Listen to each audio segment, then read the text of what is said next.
Halo semua, perkenalkan saya Aju. Hari ini kita akan membahas tentang bagaimana kebiasaan itu membentuk identitas kita atau mengubah identitas kita.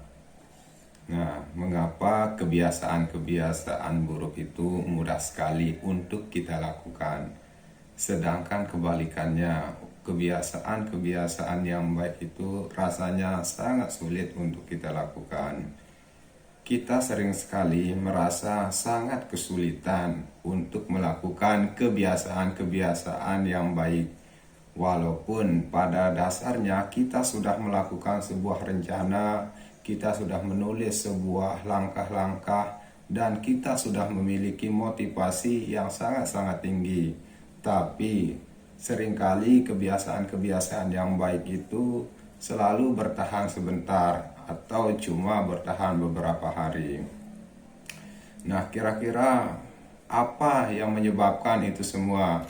Apa yang menyebabkan kebiasaan baik itu cenderung bertahan selama beberapa saat, sedangkan kebiasaan buruk itu seperti menonton televisi, berjam-jam bermain HP dan lain sebagainya, yang notabene adalah kurang produktif untuk kita, bisa kita lakukan terus-menerus, bahkan sampai pada ranah di mana kita berpikir bahwasanya akan mustahil untuk menghilangkan hal-hal tersebut. Nah, apa penyebabnya?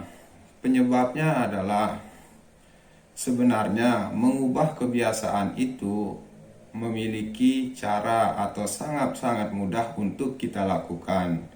Saya ulangi, sebenarnya mengubah kebiasaan itu dari kebiasaan buruk atau menjadi kebiasaan yang baik itu sangat-sangat mudah, namun berubah menjadi sangat sulit karena dua faktor. Dua faktor ini yang menyebabkan kadang kita itu sangat sulit untuk mengubah suatu kebiasaan itu menjadi sesuatu yang lebih produktif dan lebih baik untuk kita. Apa yang dua ini? Yang pertama adalah kita berusaha mengubah sesuatu tapi salah sasaran. Itu faktor yang pertama. Yang kedua adalah apa yang menyebabkannya perubahan itu sangat sulit untuk dilakukan. Yang kedua adalah kita berusaha mengubah kebiasaan dengan cara yang keliru. Atau dengan kata lain, kita keliru caranya untuk menumbuhkan kebiasaan-kebiasaan baik itu.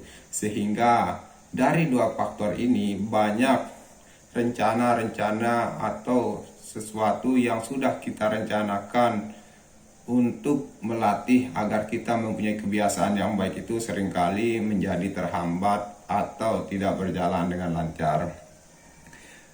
Nah, pada video hari ini kita akan membahas tentang pada poin yang pertama, yaitu kita berusaha mengubah sesuatu tapi salah sasaran. Itu yang akan kita bahas pada video kali ini. Perlu kita ketahui bersama, perubahan itu adalah sesuatu yang sudah dan akan terus melekat pada diri kita sebagai seorang manusia. Namun pada intinya atau pada perjalanannya, perubahan itu mempunyai tahapan-tahapan. Nah, kalau kita analogikan perubahan itu, kita buat menjadi perubahan itu seperti sepotong bawang, di mana bawang itu memiliki lapisan-lapisan dari yang terluar sampai yang terdalam. Begitupun perubahan itu mempunyai lapisan-lapisan atau unsur-unsur atau tahapan-tahapan yang sering kita jumpai. Lapisan pertama adalah perubahan itu berbasis hasil. Apa maksudnya? Lapisan yang pertama ini adalah lapisan yang terkait dengan menetapkan hasil.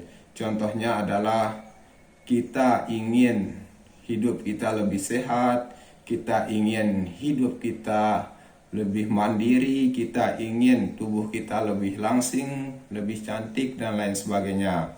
Nah, ini adalah berbasis hasil. Ini adalah lapisan yang pertama. Lapisan yang kedua dari unsur-unsur perubahan. Itu yang kedua ada namanya adalah lapisan lapisan yang berbasis proses, di mana lapisan kedua ini menunjukkan bagaimana langkah-langkah atau cara kita untuk mencapai hasil yang kita inginkan. Contohnya, misalkan kita ingin mempunyai tubuh yang langsing. Nah, apa proses yang akan kita lakukan untuk mendapatkan hasil yang kita rencanakan? Prosesnya misalkan kita diet dengan ketat, kita menjaga pola makan dan lain sebagainya. Itu hal yang akan kita lakukan. Dan yang lapisan yang terdalam dari suatu perubahan itu ada namanya lapisan perubahan identitas. Nah, apa itu perubahan identitas? Nah, lapisan ini adalah lapisan yang akan mengubah pandangan kita tentang dunia, mengubah ciri diri kita. Kita akan mempunyai penilaian tersendiri terhadap diri kita sendiri. Modelnya adalah kita akan membuat identitas kita seperti apa. Contohnya adalah identitas kita akan berubah menjadi seorang terpelajar atau seorang yang hidup sehat dan lain sebagainya. Itu lapisan yang terakhir. Dari ketiga ini, kebanyakan dari kita akan mengikuti pola perubahan yang nomor 1, 2, 3, atau di mana langkah pertama yang akan kita lakukan adalah kita akan menentukan hasil. Kita akan menentukan hasilnya dulu nih seperti apa, baru kita akan melihat atau kita akan menentukan proses-proses yang akan kita jalani sehingga kita sampai kepada tahap yang ketiga. Nah, apakah langkah-langkah tersebut akan berhasil dalam upaya mengubah apa yang kita inginkan atau dalam upaya mengubah suatu kebiasaan itu menjadi lebih baik? Ya, jawabannya itu adalah sering sekali apa yang kita lakukan itu memang bagus, tapi tidak bertahan lama. Karena apa? Karena arah perubahan yang kita lakukan itu keliru.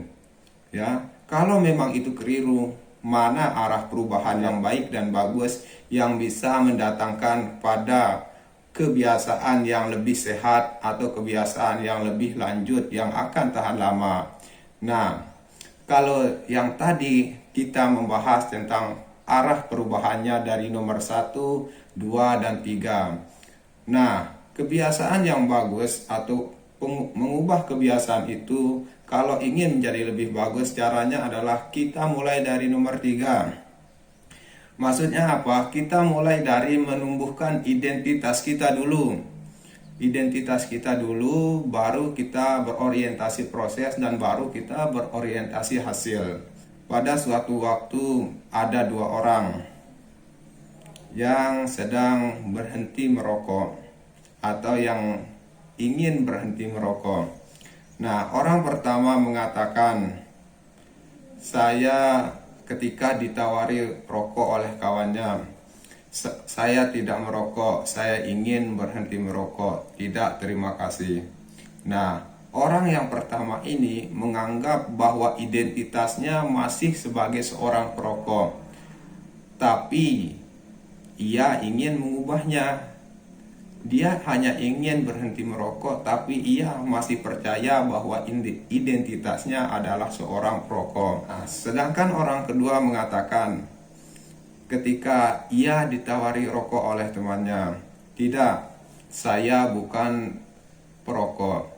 Nah, dari 2 jawaban ini sudah jelas orang yang kedua ini menganggap identitas dirinya ini bukan lagi perokok, tapi merokok itu sudah menjadi bagian dari masa lalunya yang tidak akan ia ulangi. Nah, dari jawaban yang sederhana ini kita bisa melihat bahwasanya kira-kira siapa yang akan lebih cenderung berhasil terhadap apa yang diniatkannya, ya. Orang pertama berbasis hasil, ia ingin berubah berbasis hasil, sedangkan orang kedua ingin berubah berbasis identitas. Kebanyakan dari kita ketika ingin melakukan perubahan terhadap suatu perilaku, perubahan perilaku ini kita tidak mempertimbangkan identitas. Ketika kita menetapkan ingin memperbaiki diri, kita hanya berpikir hasil, seperti aku ingin menjadi langsing, aku ingin menjadi juara, aku ingin menjadi sukses, dan lain sebagainya.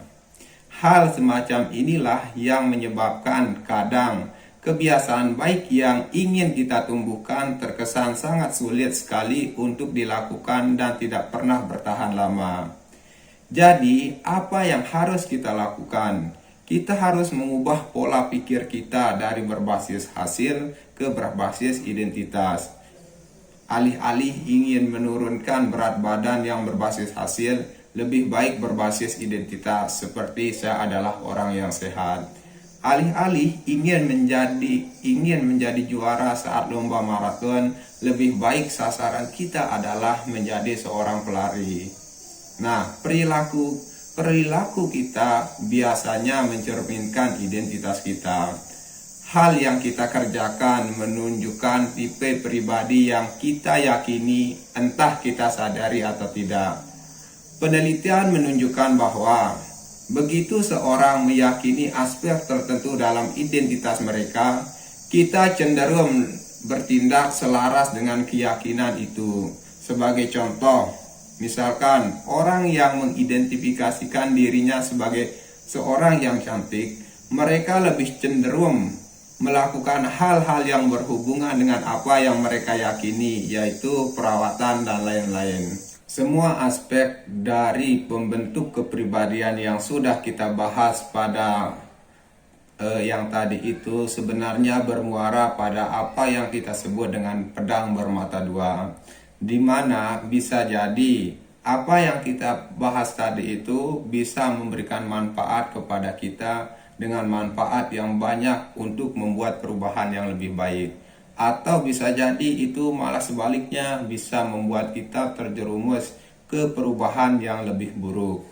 Banyak dari kita ini sebenarnya menjalani hidup itu seperti orang yang setengah sadar, di mana kita selalu menurut nih tentang apa saja atau tentang norma-norma yang sudah melekat dan kita anggap sebagai identitas kita. Seperti misalkan, saya payah ketika berbicara tentang Google Maps, atau saya payah dalam mengingat nama orang, atau bisa juga saya orang yang teledor dan lain sebagainya. Ketika kita mengulangi cerita kepada diri kita selama bertahun-tahun, mudah untuk terjerumus ke dalam mental ini dan pada akhirnya kita menerimanya sebagai fakta. Dan pada waktunya kita akan menolak aksi-aksi tertentu karena menurut kita tidak sesuai dengan identitas yang sudah tergambar dalam otak kita. Misalkan kita menolak untuk diet karena menurut kita ini sangat suka makan. Diet itu tidak sesuai dengan identitas kita. Kemudian misalkan kita menolak untuk bangun pagi-pagi karena kita orangnya malas. Bangun pagi-pagi itu tidak sesuai dengan identitas yang kita yakini, yang sudah kita tanamkan dalam diri kita, yaitu kita itu orangnya malas. Pada akhirnya ada tekanan dalam diri kita untuk mempertahankan citra diri kita dan berperilaku sesuai dengan identitas yang kita yakini. Dan mencari banyak cara agar kita tidak berlawanan dengan identitas diri kita sendiri. Itulah yang menyebabkan mengapa perubahan yang kita rencanakan rasanya sulit sekali untuk terwujud, atau bisa terwujud tapi tidak bertahan lama, hanya bertahan beberapa waktu atau beberapa hari.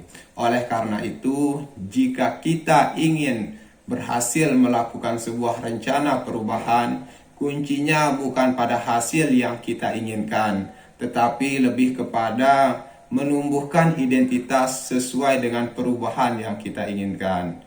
Kuncinya adalah ketika ingin memulai suatu perubahan, kita harus memulai memikirkan kita ingin menumbuhkan identitas seperti apa.